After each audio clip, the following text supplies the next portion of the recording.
Do you know that the average life expectancy of Italy is roughly 83 years and of Japan is about 84 years? Can you guess the average life expectancy of Indians? Don't Google it, just think of some number. I'm sure you're thinking of at least 70, 75 or something like that. But you will be shocked to know that our life expectancy of Indians, the average, is about 67 years. And you will also be shocked to know that the average life expectancy of USA is about 76 years. Even with all of their processed foods, they still have a better life expectancy. And the fun fact is that Italians eat a lot of bread, pasta, cheese, meat, wine, all of which is perceived as bad or unhealthy in India. And Japanese also consume a lot of meat, lot of seafood, lot of rice, soya, which people think is bad, and a lot of vegetables too. Another shocking fact is that an average Italian consumes more than 100 kgs of wheat products per year. That's double the amount of what an average Indian consumes. The average Indian only consumes about 49.8 kgs of wheat per year. An average Japanese consumes about 50 kilograms of rice per year, and an average Indian consumes about 65 to 69 kilograms of rice per year. So it's not that much of a difference there. But here is the interesting fact. The average Indian only walks about 4,000 steps a day. And an average Italian, on the other hand, walks about 5,300 steps a day. And an average Japanese, they win in the aspect because they walk an average of 7,200 steps in just one day. And that's the average. There are people walking so much more than that. This means that an average Japanese is 75% more active than people like us, than Indians. And even my clients, before joining our nutrition programs, they themselves admit the fact that they hardly used to walk for 1,000 or 2,000 steps a day. And so can my lazy friends testify to this fact who are watching this.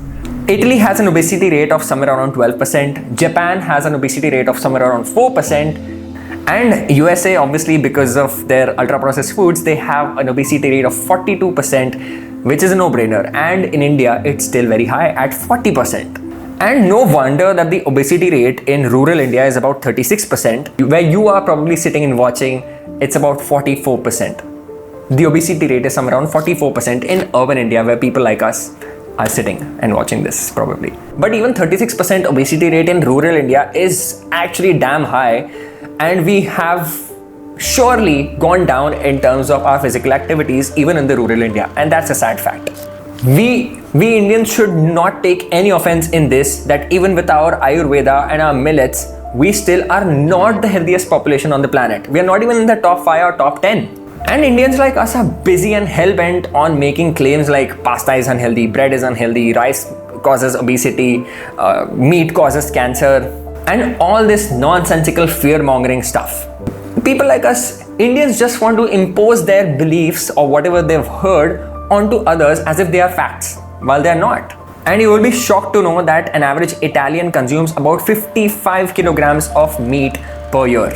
An average Japanese consumes about 34 kilograms of meat per year, and an average Indian hardly consumes about 4 or 5 kilograms of meat or chicken products per year. Do you still think meat causes cancer and is shortening your lifespan? And this is not a pro-meat or a pro-grain video. It's just to provoke some thought that what do we think? Really, does that make sense? If we say that bread is unhealthy, pasta is unhealthy, meat is unhealthy, cool, but Italians and the Japanese are eating a lot of it and they're still living longer than us.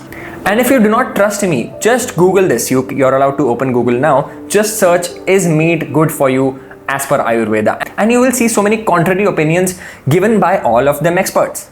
Some so-called Ayurvedic experts say that meat is good in moderation and meat soups are the best thing for your body and meat can be used for therapy, while other Ayurvedic experts also say that meat is completely prohibited as per Ayurveda and it is tamasic. Tamasic meaning that it's not good for your body or has a negative impact or negative energy in the body. And if you want a separate video on Ayurveda and me breaking down the facts, I can do that. You can comment down below and I'll definitely make a video on it. Just because bread has maida, we have been led to believe this fact that bread is completely unhealthy or is completely bad for us, while it is not.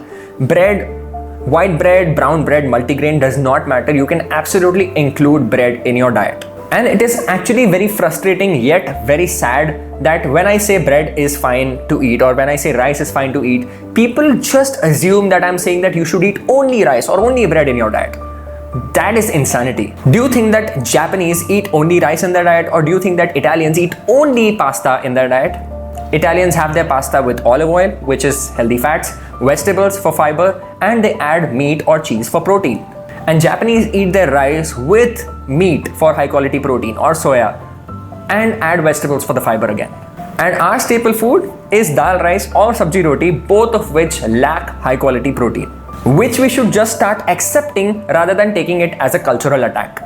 I love dal rice and I will never stop eating it. I'm never asking anybody else to stop eating dal rice. But it's important to acknowledge the fact that dal rice or sabji roti is not enough high quality protein, and that's what I do. I just add some paneer for high quality protein, or eggs, or a big bowl of curd along with my meals to add that high quality protein. The point of this video is not to degrade or discredit our Indian culture, but to raise awareness and make our nation rank among the top life expectancy and reduce obesity rates, even if that happens marginally. And as John Abraham very correctly said, Hindustan से प्यार करता हूँ, I am India lover. बहुत जरूरी है कि मैं India को क्रिटिसाइज करूं. पेट्रियटिज्म एंड जिंगोइज्म में फर्क है. that there is a difference between patriotism and jingoism. You need not resonate with my beliefs completely, but if you're still watching this video, then I'm guessing that you do. So what is the takeaway for you in this video? Number one, meat is not bad, pasta is not bad, bread is not bad, rice is not bad. Stop blaming one food for making you unhealthy. Start blaming your mindless eating habits and your inconsistency, your laziness. Start blaming that, not one particular food. Number two, start doing at least 5,000 to 6,000 steps a day, if not 8,000 or 10,000, because that significantly impacts your health in every aspect. Your body composition, your heart health, your longevity, your digestion, and even your mental health.